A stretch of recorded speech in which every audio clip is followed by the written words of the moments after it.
Bueno. El día de hoy vamos a hablar, entonces, de cisticercosis cerebral. No neurocisticercosis, sino específicamente el nombre es cisticercosis cerebral. Por ahí les hice algunas preguntas. Si alguien quiere ir contestándolas, fabuloso. La cisticercosis cerebral se adquiere por... ¿Comer alimentos contaminados con heces fecales? Esa es la respuesta correcta. Un criterio absoluto para el diagnóstico de cisticercosis es anticuerpos anticisticerco en suero. Falso. Falso. Ok, falso, porque ese es un diagnóstico mayor. El tratamiento de quistes de cisticercos viables es albendazol y esteroides. Cierto. Verdadero. ¿Perdón? Cierto. Cierto, perfecto. Y finalmente, el tratamiento de cisticerco calcificado es cirugía. Falso. Falso. ¿Qué se le da de tratamiento?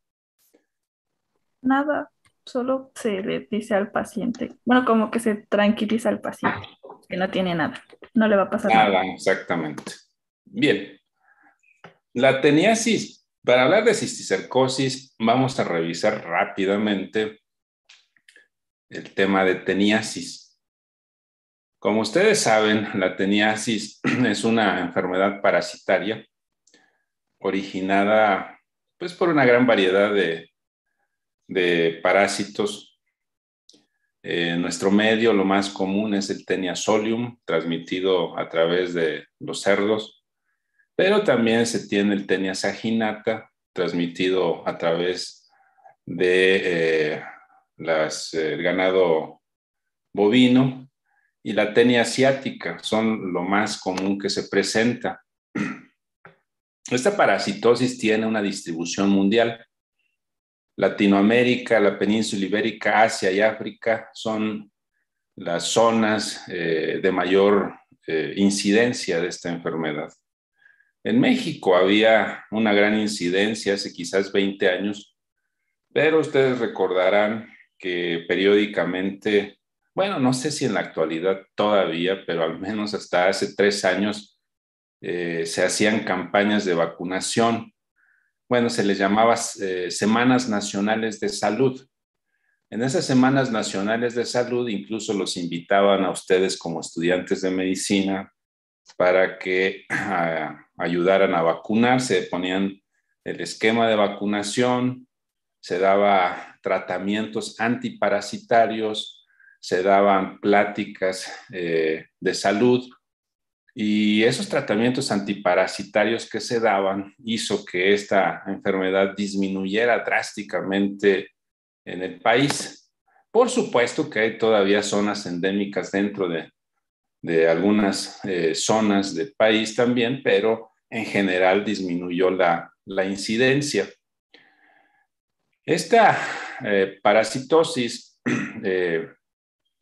tiene varias presentaciones, lo que se le llama el cisticercos bovis, que como ya lo mencionábamos, es la forma larvaria del cisticerco originado del ganado bovino. Y el cisticerco celulosa es la forma larvaria del cisticerco del cerdo. Entonces, lo que sucede aquí es de que los cerdos o el ganado bovino come alimentos contaminados con heces fecales del ser humano. Y entonces, al comerse ese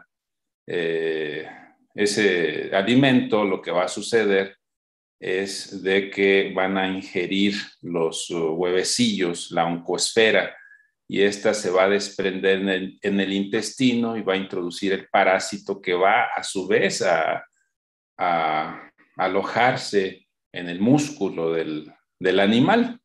Entonces, lo que podemos suceder es de que ese cisticerco que se aloja en el músculo del animal, en la carne del animal, que posteriormente el ser humano vamos a ingerir, si no se cose bien esa carne, como sucede en algunas taquerías donde la carne está sancochada, o a los que les gusta, por ejemplo, comer carne básicamente cocida con limón, no me acuerdo cómo le llaman, carne tártara o algo así, pudiésemos ingerir estos cisticercos. Y entonces nosotros vamos a adquirir no la cisticercosis, sino la teniasis.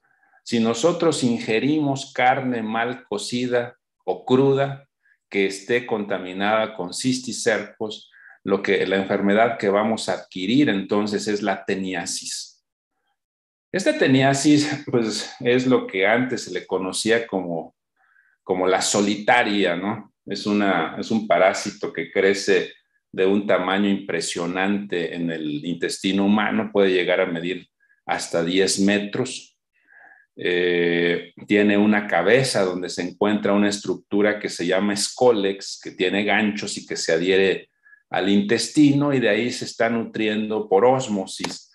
Y esta estructura realmente lo que hace es liberar proglótides, y estos proglótides contienen una cantidad de huevecillos importantísima. Realmente en esta etapa, este parásito en el intestino da realmente pocos síntomas. Lo que puede suceder, o lo que sucedía anteriormente, era que aunque la persona comiera bastante, estaba pues delgado y con ciertos signos de desnutrición, porque lo que estaba sucediendo es que estábamos nutriendo específicamente al parásito. Este es el ciclo. Vean ustedes, vamos a empezar aquí. Tenemos aquí el ganado bovino, el cerdo, y estos vamos a suponer que estén contaminados con cisticerco, tienen cisticercos en el músculo. Nosotros nos comemos esa carne mal cocida o cruda, y entonces en nuestro intestino va a desarrollarse la etapa adulta del parásito, la teniasis. Una vez que tenemos esta teniasis, sobre todo en la etapa adulta, les mencionaba que este parásito tiene 3 estructuras: una cabeza, un cuello y un estróbilo, donde viene una gran cantidad de anillos llamados proglótides. En la cabeza tenemos ventosas, ganchos y rostelo, y precisamente esta es la que se adhiere a la pared intestinal para estarse nutriendo. Esta es la estructura del parásito adulto. Aquí está el rostelo con sus ganchos que se adhieren al intestino. Este es el cuello y estos son los proglótides inmaduros que forman el estróbilo. Entre más distal se encuentra estos proglótides, van madurando y van desprendiéndose gradualmente. Estos proglótides tienen la característica de que son hermafroditas, es decir, tienen estructuras masculinas y femeninas, de tal forma que pueden madurarse y pueden realmente desarrollarse sin mayor problema. Esta es una fotografía de un parásito en etapa adulta. Este es un cisticerco observado en la carne de cerdo.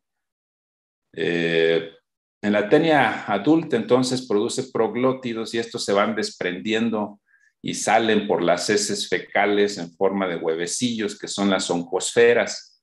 Esos huevecillos entonces van en las heces fecales. Si el taquero va al baño y no se lava las manos, puede transmitirnos a través de los alimentos, si los manipula con sus manos sucias, puede transmitirnos entonces estos huevecillos, y entonces en ese momento vamos a desarrollar la cisticercosis. Por otra parte, en las zonas donde hay canales de aguas negras que igual contienen heces fecales, en épocas de verano lo que sucede es que esos canales se secan también. Y entonces lo que va a suceder con el aire es de que esos huevecillos van a andar en el medio ambiente. Si comemos carne en la calle que no está cubierta, alimentos en la calle que no estén cubiertos o sanitizados, también es muy probable que podamos adquirir la enfermedad. O si nosotros mismos tenemos la tenia, vamos al baño, no nos lavamos las manos y ingerimos alimento, también nosotros mismos podemos contaminarnos. Entonces, realmente la enfermedad se transmite cuando ingerimos alimentos que contienen precisamente estos huevecillos de Taenia solium llamados oncosferas. Estos huevecillos ya en nuestro intestino se adhieren, traspasan la pared intestinal, se van al torrente sanguíneo y entonces se van a alojar en 3 estructuras: el músculo, los ojos y el sistema nervioso central, vamos a decirlo de esta forma, porque pueden estar tanto en cerebro como en médula espinal. En algunos libros les dicen a estos entidad como neurocisticercosis, pero es darle mucha importancia a los cisticercos porque les damos un título que ni siquiera merecen. Entonces se llama cisticercosis cerebral, cisticercosis en médula espinal, cisticercosis en músculo o cisticercosis en ojo. ¿Hasta aquí va todo entendido? Sí. Sí, doctor. Muy bien. El tema que nos atiende el día de hoy, entonces, es la cisticercosis cerebral. Entendiendo de dónde vino esto, pues vamos a saber que la cisticercosis cerebral, por lo tanto, es causado por el estado larvario de la Taenia solium, aunque recordar que también puede ser ocasionado por la Taenia saginata o por la Taenia asiática. Esta entidad genera muchos síntomas, pero dentro de los más frecuentes son las crisis convulsivas. En México se considera la cisticercosis como la primera causa de crisis convulsivas. La incidencia de esta enfermedad va en relación directa con el nivel de desarrollo de la sociedad. Ustedes ven que cada año en estas épocas precisamente de lluvias se desbordan canales de aguas negras. Entonces, eso es un problema social que hace que toda esa población pueda contagiarse con esta enfermedad. La etiología, entonces, más frecuente, pues es la Taenia solium, y en el cerebro vamos a tener diferentes estadios de esta patología. Podemos encontrar quistes vivos, podemos encontrar el quiste en una etapa de degeneración que se llama granulomatosa o en una etapa de calcificación que es un cisticerco inactivo. ¿Por qué sucede todo esto? Desde ahorita quiero que entiendan que nuestro sistema inmunológico nos protege prácticamente de todo. Nos protege de infecciones, nos protege incluso de tumores. Los tumores, cuando tenemos un sistema inmunológico potente, es muy probable que se mantengan detenidas estas células tumorales debido a nuestra competencia del sistema inmunológico. Nos protege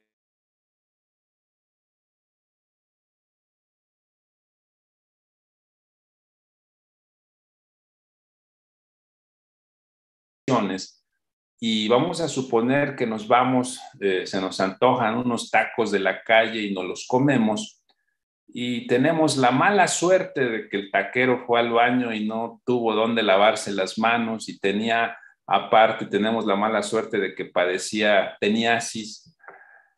Nos comemos los huevecillos, ingerimos la enfermedad y entonces vamos a desarrollar quistes de cisticerco.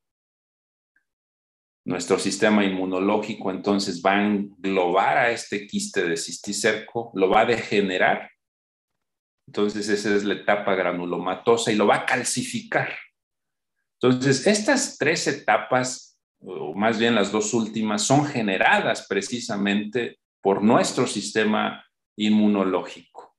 Si nuestro sistema inmunológico no está trabajando adecuadamente, entonces vamos a desarrollar una cantidad importante de quistes de cisticerco y posteriormente al degenerarse vamos a generar aracnoiditis cisticercosa, hidrocefalia y todas las complicaciones derivadas de todo esto.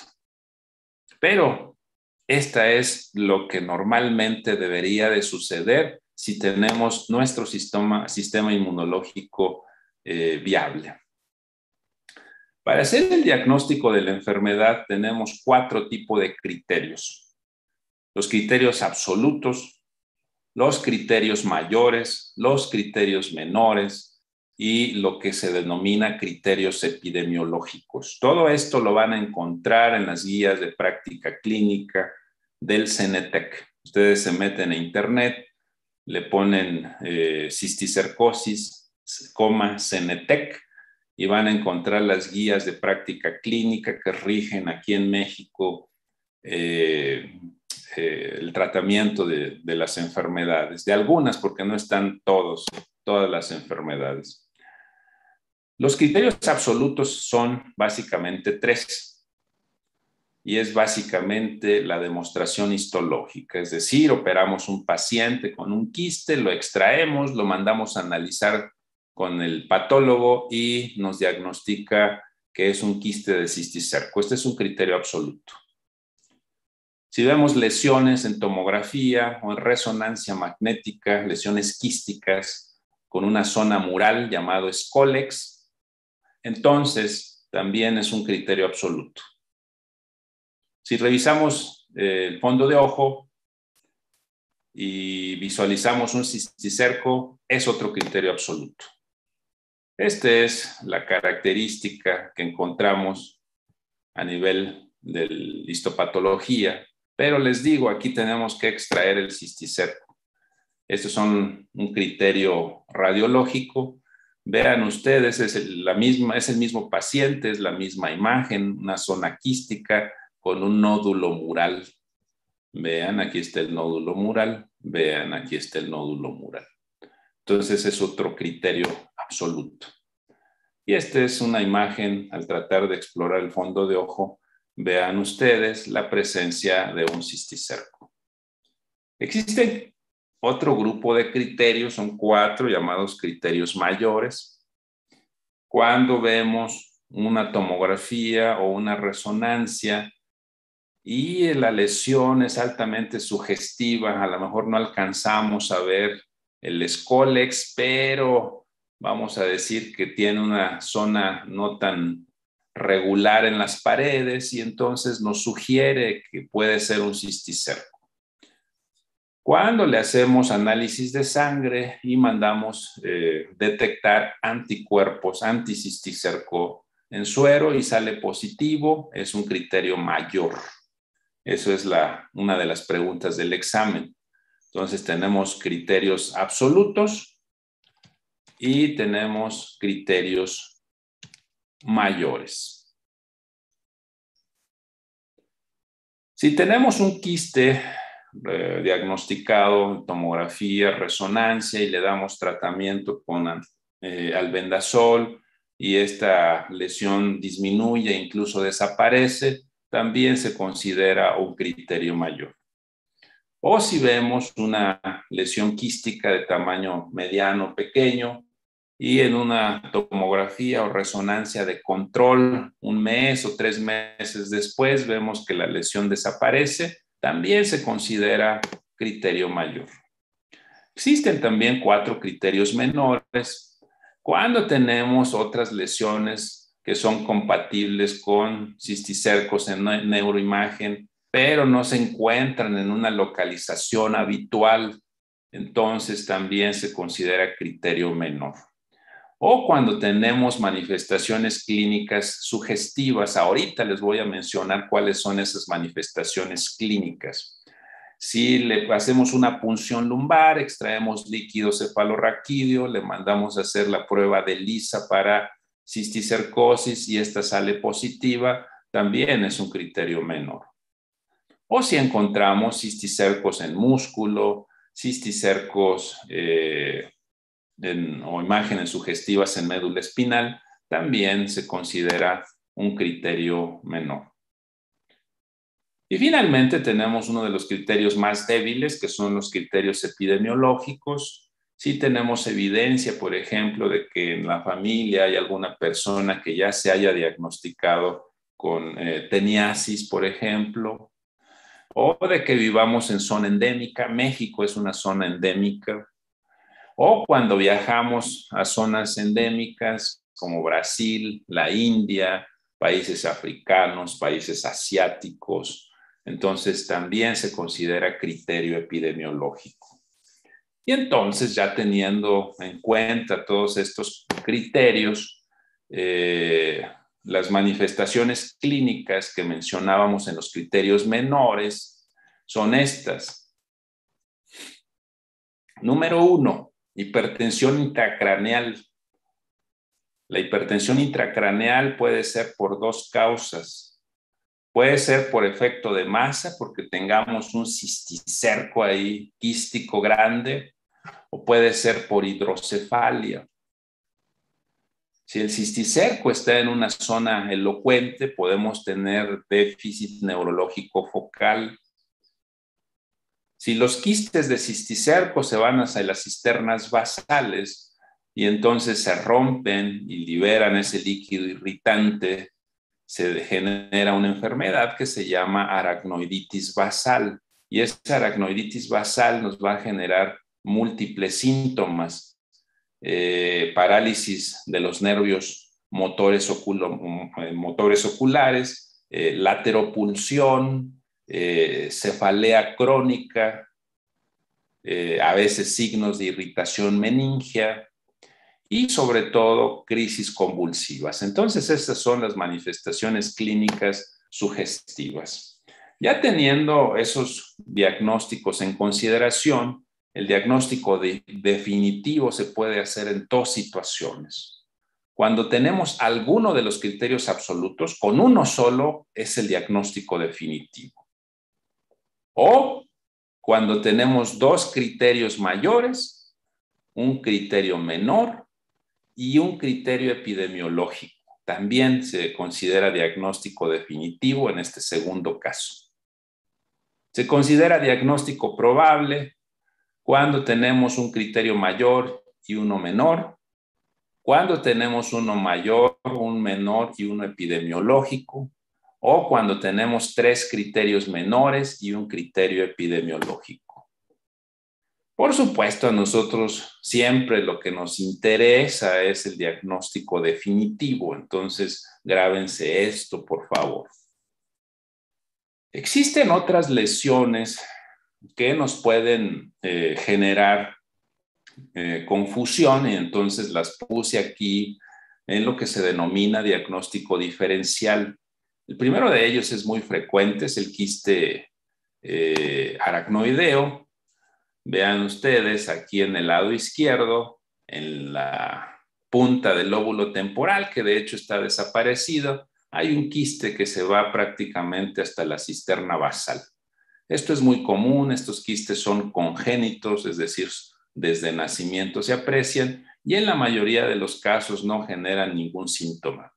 Este paciente que les estoy mostrando tiene muy mala suerte porque aparte del quiste tiene un tumor en el lado opuesto, pero no es el tema del día de hoy. Entonces, fíjense bien la característica de este quiste aracnoideo. Son quistes benignos. Este segundo caso es un quiste coloide, es otro diagnóstico diferencial. La mayor parte de los quistes coloides se encuentran en el tercer ventrículo, producen hidrocefalia, son muy circulares, no tienen escólex y tienen un contenido de líquido mucho más denso que el que tiene el cisticerco. El cisticerco tiene un líquido muy parecido al líquido cefalorraquídeo y vean cómo tiende a ser hiperintenso en la resonancia. Este que están viendo se llama un quiste hidatídico. Este quiste hidatídico también es un diagnóstico diferencial y se produce habitualmente por la presencia de otra forma larvaria de un parásito llamado Echinococcus granulosus. Este Echinococcus granulosus es muy común en Sudamérica. Entonces, si viajamos para allá y de repente tenemos una imagen de estas características, pues es muy probable que sea un quiste hidatídico. Vean ustedes, este es un quiste en el cuarto ventrículo. Bueno, no es quiste, es un ventrículo atrapado, se llama. También es un diagnóstico diferencial. Esto se presenta con mucha mayor frecuencia en los niños por obstrucción congénita de los agujeros de Luschka y Magendie en este caso, o por la obstrucción congénita del acueducto de Silvio también puede llegar a suceder. Esto es lo que siempre sucede. Cada época de lluvia sucede lo mismo y no lo podemos cambiar, aunque quisiéramos. Vean ustedes, este niño incluso jugando en las aguas negras, ya se imaginarán ustedes qué es lo que va a suceder. Bueno, esto es la secuencia de lo que ya hemos venido platicando. Este es una fotografía de una tenia real. Esta es una imagen microscópica de precisamente la tenia con su escólex, con sus ganchos que se adhieren al intestino, el huevo de la tenia, llamado también oncosfera. Una vez que hacemos el diagnóstico, ¿qué tratamiento vamos a dar? Pues va a depender mucho de en qué etapa se encuentra el quiste, de qué localización tiene y de qué síntomas está presentando en el momento. Pero en general les puedo decir que existe un tratamiento médico y un tratamiento quirúrgico. El tratamiento médico se basa en antiparasitarios, específicamente el albendazol y el praziquantel. Los anticonvulsivos, aquí se da el mismo tratamiento que se da a las crisis convulsivas generalizadas. Creo que son temas que vienen más adelante. Y en algunos casos, medidas antiedema con esteroides, con diuréticos osmóticos del tipo del manitol. Y el tratamiento quirúrgico a través de craniotomía, cuando tenemos un quiste muy grande que esté ocasionando efecto de masa, endoscopía cerebral cuando tenemos quistes intraventriculares, derivación ventrículo-peritoneal cuando ya la degeneración de esos quistes produjo una aracnoiditis y entonces esto genera a su vez una hidrocefalia no obstructiva. Y entonces van a encontrar ustedes en las guías de práctica clínica varias situaciones que ya generaron consenso. Y el resumen de todo ello es esto que les voy a decir. Según las guías de práctica clínica, el tratamiento debe ser individualizado en relación al número y a localización de los cisticercos. Si hay el crecimiento de un cisticerco en el parénquima cerebral, no es común, pero puede ser mortal si crece mucho. Entonces requiere tratamiento con antiparasitarios si el paciente está estable, si no tiene hipertensión intracraneal, pero si tiene hipertensión intracraneal y tiene efecto de masa y una desviación de la línea media mayor a 8 milímetros, entonces se indica craneotomía y cirugía para extraer el cisticerco. Si tenemos este caso del paciente con hipertensión intracraneal, la prioridad es atender la hipertensión intracraneal antes de iniciar anticonvulsivos, antes de iniciar tratamiento antiparasitario. Primero debemos tratar la hipertensión intracraneal porque así le estaremos salvando la vida. Si tenemos un paciente cuya manifestación es únicamente crisis convulsiva, pues se le da tratamiento anticonvulsivo o antiepiléptico. Pero considerando que estas crisis convulsivas tienen una causa, y en este caso son los cisticercos. Una vez que le damos tratamiento antiparasitario y que estos desaparecen, entonces es posible que podamos llegar a suspender los medicamentos antiepilépticos o anticonvulsivos. Desde ahora les digo, y esto grábenselo muy bien, las crisis convulsivas son ocasionadas exclusivamente por irritación de la corteza cerebral, no de la sustancia blanca, no de la médula espinal, no del cerebelo, sino específicamente de la corteza cerebral. Entonces, vamos a tener, de acuerdo a la localización, cisticercosis parenquimatosa cerebral o cisticercosis extraparenquimatosa. Esta última puede ser intraventricular, puede ser subaracnoidea, es decir, en la superficie del cerebro, o puede ser intrarraquídea, la que se encuentra cercana a la médula espinal o a las raíces nerviosas. Si tenemos cisticercosis extraparenquimatosa, podemos tener efecto de masa. Si tenemos hidrocefalia, esta puede deberse por una obstrucción debido a un cisticerco, por aracnoiditis o por ependimitis, como lo vamos a ver a continuación. Si decidimos dar un tratamiento médico porque encontramos un cisticerco subaracnoideo que no ocasiona gran efecto de masa, entonces la primera elección es dar tratamiento con albendazol. 15 miligramos por kilogramo de peso por día, por un periodo de 7 a 28 días. La alternativa, si no tenemos el albendazol, es darle praziquantel de 50 a 75 miligramos por kilogramo de peso por día durante 2 semanas.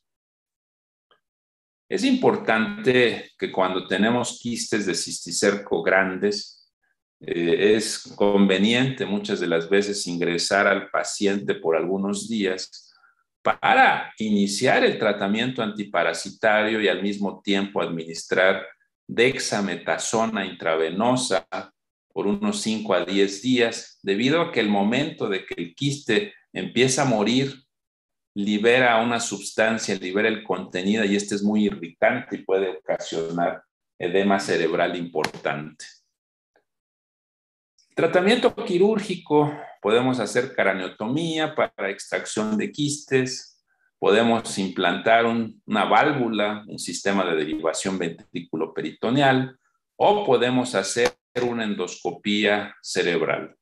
Las guías de tratamiento clínico nos dicen que si tenemos quistes viables en el parénquima o en el espacio subaracnoideo, es posible dar antiparasitarios más esteroides. Esta era otra de las preguntas del examen que les hice el día de hoy.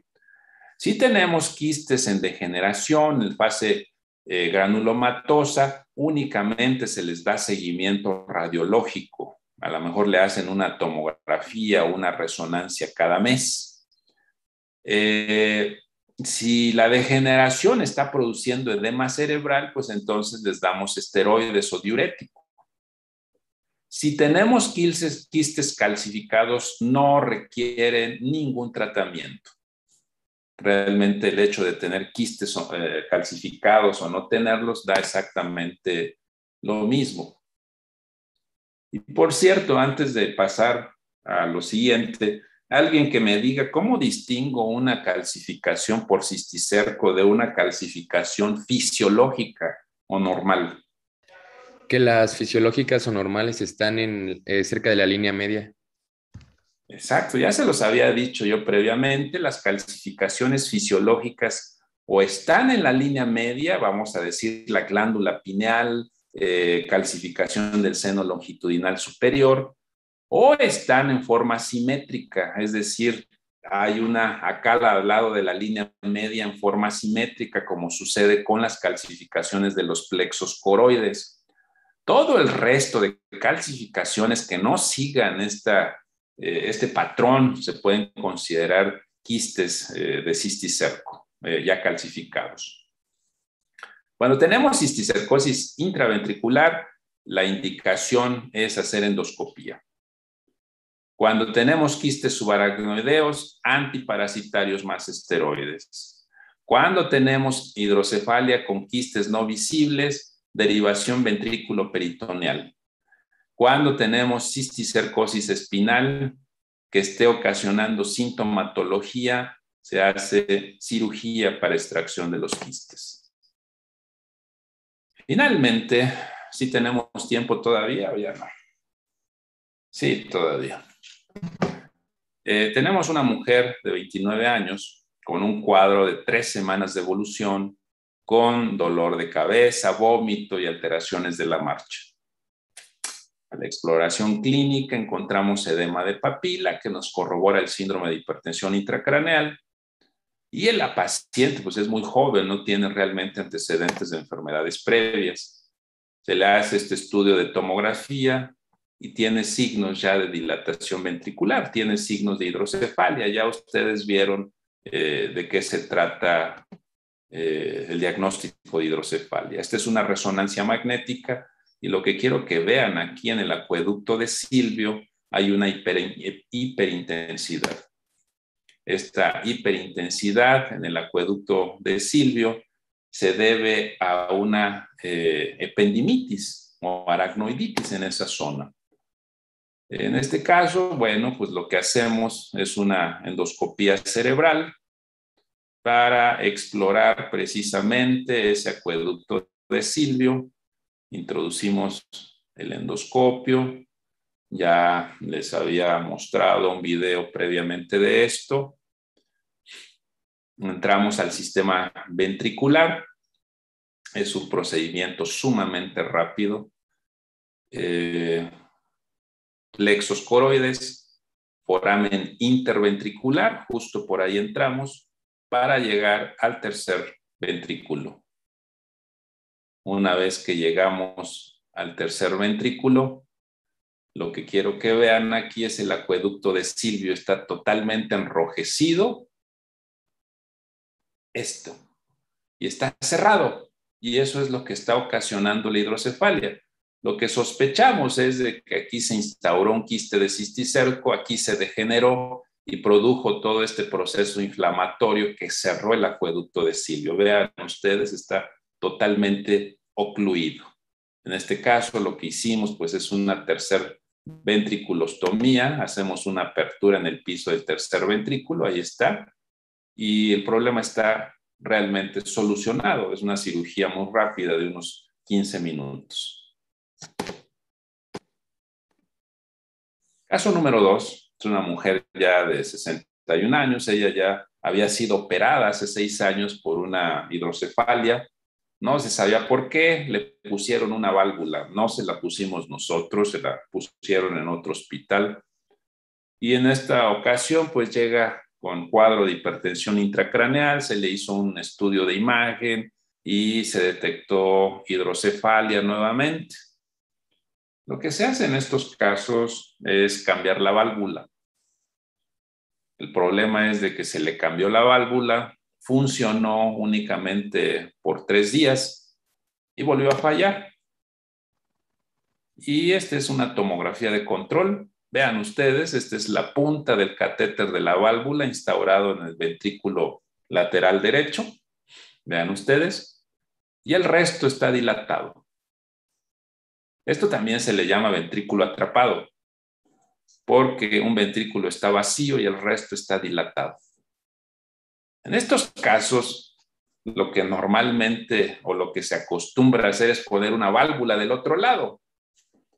Pero si no investigamos por qué está sucediendo esto, pues es muy probable que la válvula del otro lado se tape también y entonces no tengamos ninguna solución. Ya tendría el paciente 2 cirugías en menos de una semana y no le damos ninguna solución definitiva. Entonces, lo que hacemos nuevamente pues es una endoscopía. Y oh sorpresa, entramos, inmediatamente vemos en el foramen interventricular instaurado este cisticerco. Entonces, Lo que estaba sucediendo es que la válvula estaba extrayendo el líquido nada más del ventrículo lateral del lado derecho, pero el cisticerco estaba impidiendo que el resto del líquido cefalorraquídeo fluyera a través del catéter de la válvula. El tratamiento en este caso es también sumamente sencillo y consiste en extraer el cisticerco. Ahí estamos metiendo la pinza. Esta pinza, por supuesto, es milimétrica y estamos moviendo el quiste de cisticerco. Bien. Siguiente caso. Femenino de 31 años, con cuadro de 2 meses de evolución, con cefalea holocraneana de intensidad progresiva, va aumentando, tiene crisis convulsivas tónico-clónico generalizadas. Le hacemos esta tomografía y tiene todos los datos radiológicos de hidrocefalia. Vean ustedes las orejas de Mickey Mouse, el edema transipendimario, la presencia de quistes, de dilatación de las astas temporales. Se decide hacerle una endoscopía debido a la edad, debido a que no tenía patologías previas. Se hace un solo trépano, una incisión de 2 centímetros en la región precoronal, se abre la dura madre, se introduce el sistema de trabajo y se introduce el endoscopio cerebral. Este endoscopio cerebral tiene una dimensión de 3 milímetros en la punta del lente. Entonces, realmente lo que estamos viendo es una estructura magnificada. Aquí están nuevamente los plexos coroides, foramen interventricular. Esto que se ve aquí como pompis de bebé se llama los cuerpos mamilares, y adelante de los cuerpos mamilares encuentra el piso del tercer ventrículo. Muy delgadito, ahí estamos metiendo un coagulador y vamos a hacer un orificio. Con la misma pinza perforamos ahí el piso del tercer ventrículo. Recuerden ustedes que este es el hipotálamo, estos son los cuerpos mamilares, este es el piso del tercer ventrículo. Ahí estamos haciendo ya la tercer ventriculostomía, se llama.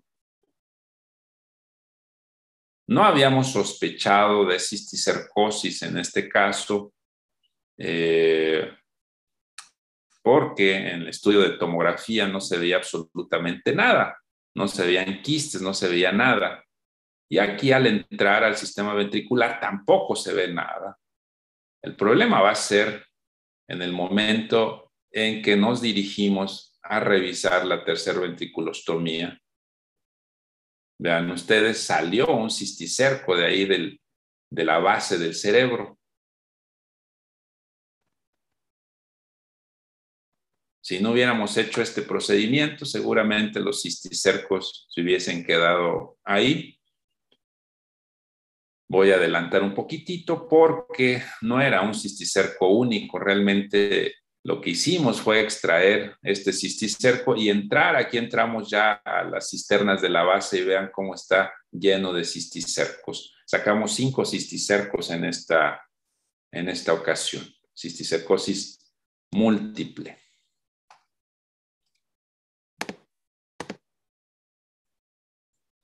Bueno, en conclusión, la cisticercosis intraventricular y subaracnoidea se presenta en el 30% de todos los casos de cisticercosis cerebral.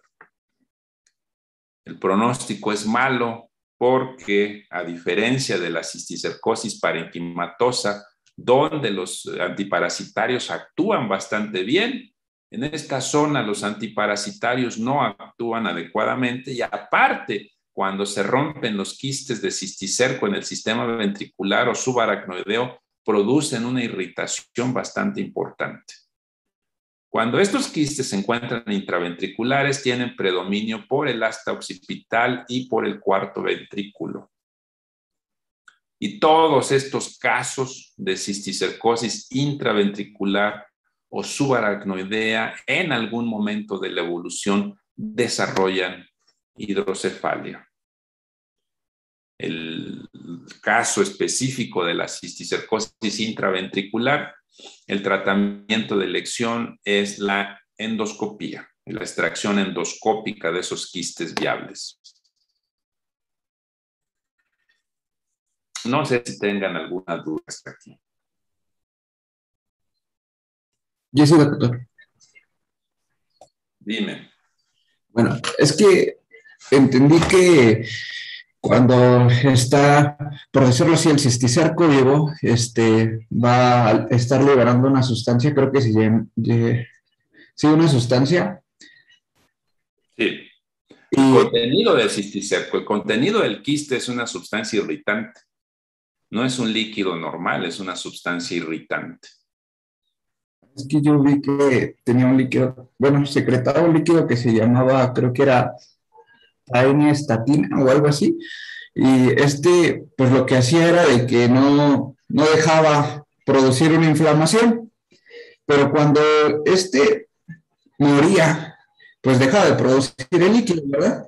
Y es cuando da problemas pues ahora sí que inflamación, pues si ya no está el líquido que no deja inflamar, pues ya ahora va a haber inflamación. Entonces, la sintomatología iniciaría así bien bruscamente. Sí, de hecho no secretan líquido. Lo que sucede en el momento en que el proceso natural de degeneración hace que el quiste se rompa, ese líquido se riega en la zona. Si está en la etapa, en la zona parenquimatosa, es menos probable que produzca edema. Si está en la zona subaracnoidea o intraventricular, produce inflamación de las paredes del ventrículo o de la aracnoides. Recuerden ustedes dónde se encuentran las granulaciones de Paccioni. Precisamente son granulaciones aracnoideas y estas se cierran y en el final de los casos van a producir hidrocefalia, pero en etapa inicial producen edema cerebral. Ok. Bueno, ¿Alguna otra duda?